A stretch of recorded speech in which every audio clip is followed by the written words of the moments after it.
নমস্কার বন্ধুরা, ঘরোয়া রান্না বাই চৈতালিতে সবাইকে স্বাগত জানাই। সবাই কেমন আছেন? আশা করছি ভালো আছেন। আজকে আমি খুবই অল্প সময়ের মধ্যে হয়ে যাওয়া ঢ্যাঁড়সের একটি রেসিপি নিয়ে চলে এসেছি, যেটা ছোট থেকে বড় সবাই খুবই পছন্দ করবেন। যারা ঢ্যাঁড়স পছন্দ করে না তাদেরও ভালো লাগবে, গ্যারান্টি দিচ্ছি।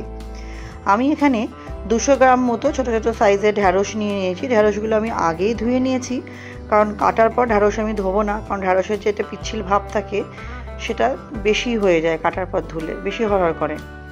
ঢ্যাঁড়সগুলো আমি এই মাথার পোর্শনটা আর এই লেজের পোর্শনটা কেটে বাদ দিয়ে ছোট্ট ছোট্ট করে ঢ্যাঁড়সগুলো আমি যেভাবে ঢ্যাঁড়স কাটি সেরকমভাবে আমি কেটে নেবো বন্ধুরা।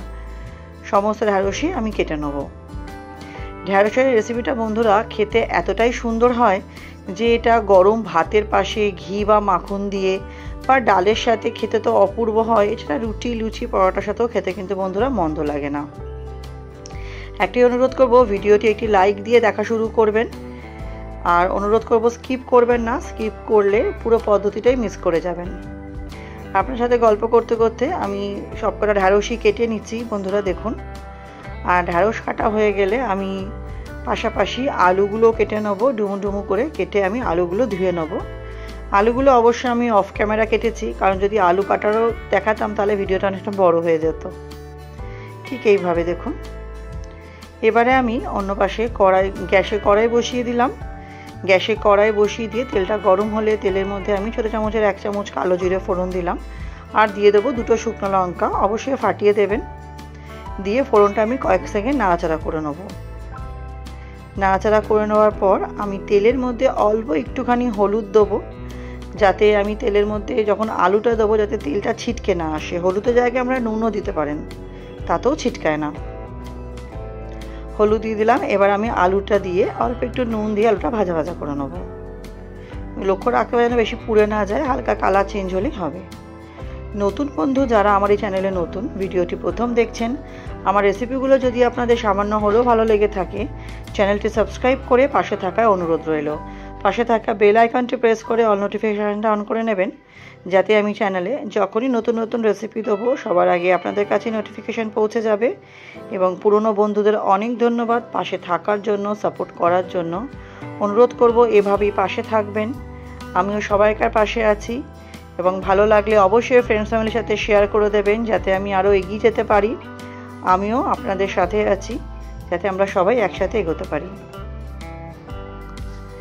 আর রেসিপিটি আশা করছি আপনাদের ভালো লাগবে। কেমন লাগলো সুন্দর সুন্দর কমেন্ট করে আমাকে জানাবেন। আপনাদের কমেন্টে রান্না করার উৎসাহটা অনেক বেশি বেড়ে যায়।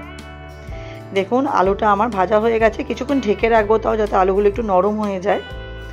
ওই মিনিট 2-3 মতো ঢেকে রাখলেই হবে। দেখুন মিনিট 2-3 পর আলুটা আমার খুব সুন্দর একটা কালার এসেছে, আর ভালো মতো ভাজা ভাজা আলুটা আমার হয়ে গেছে। আরও কিছুক্ষণ একটু খুন্তির সাহায্যে আলুটা আমি নাড়াচাড়া করে নিচ্ছি। তারপরে কেটে রাখা ঢ্যাঁড়সগুলো দিয়ে দেবো। কেটে রাখা ঢ্যাঁড়সগুলো আমি দিয়ে দিচ্ছি। আমি এখানে আলু একটা বড় সাইজের আলু ব্যবহার করেছি। আপনাদের কাছে যদি আলু সাইজ ছোটো হয় তাহলে আপনারা আপনাদের পরিমাণ অনুযায়ী করবেন, 2 বা 3টে। ঢ্যাঁড়সটা দিয়ে ভালো মতো ঢ্যাঁড়সটা আমি বন্ধুরা আলুর সাথে মিশিয়ে নিচ্ছি। এই রেসিপিটা করতে খুবই অল্প সময় লাগে, আর এটা খুব তাড়াতাড়ি হয়ে যায়, সময় লাগে না বেশিক্ষণ হতে। আর ঢাকা দিয়ে যেহেতু এটা করছি সেহেতু খুব তাড়াতাড়ি হয়ে যায়। ঢ্যাঁড়সটা দিয়ে আমি খুব ভালো মতো একটু নাড়িয়ে চাড়িয়ে নিলাম। তারপরে ঢ্যাঁড়সের ওপর আমি সামান্য একটু নুন দেবো।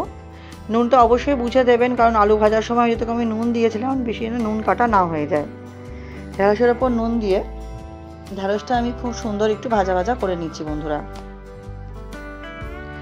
দেখুন ঠিক এইভাবে একটু ওপর নিচ করে ঢ্যাঁড়সটা আমাকে ভাজা ভাজা করে নিতে হবে। ঢ্যাঁড়সটা ভাজার সময় আমি কিছুক্ষণ ঢেকে রাখবো কড়াইটা, যাতে ঢ্যাঁড়সটা একটু নরম হয়ে যায় আলুর সাথে, যাতে ঢ্যাঁড়সটা একটু মজে যায়। দেখুন কতটা সুন্দর দেখতে লাগছে।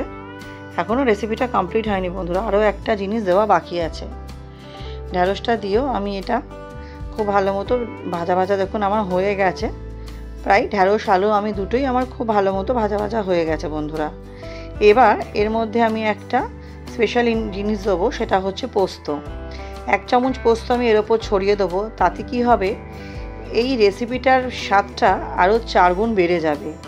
যার ফলে যারা ঢ্যাঁড়স খেতে পছন্দ করেন না তারা তো ভীষণই পছন্দ করবেন, আর খাওয়ার সময় যখন মুখে পোস্ত পড়ে না, দারুণ লাগে খেতে। আর যারা পোস্ত ভালোবাসেন তারা তো কথাই নেই, তারা তো আরও বেশি পছন্দ করবেন। যেমন আমি নিজে খুব পোস্ত ভালোবাসি। পোস্তটা দিয়ে বেশিক্ষণ নাড়াচাড়া করা দরকার নেই, হালকা কিছু সেকেন্ড নাড়াচাড়া করলেই এটা আমার রেডি হয়ে যাবে। অল্প একটু চিনি দিতে পারেন স্বাদকে ব্যালেন্স করতে। এবার আমি নামিয়ে গরম গরম পরিবেশন করব। আমার সাথে ভিডিওটি শেষ অবধি দেখার জন্য আপনাদের সকলকে অনেক ধন্যবাদ। এইভাবে পাশে থাকবেন। তাহলে চলুন আজকের মতো ভিডিওটা আমি এখানেই শেষ করছি। নেক্সট দিন আবার হাজির হব নতুন রান্নার সাথে। সবাই খুব ভালো থাকবেন।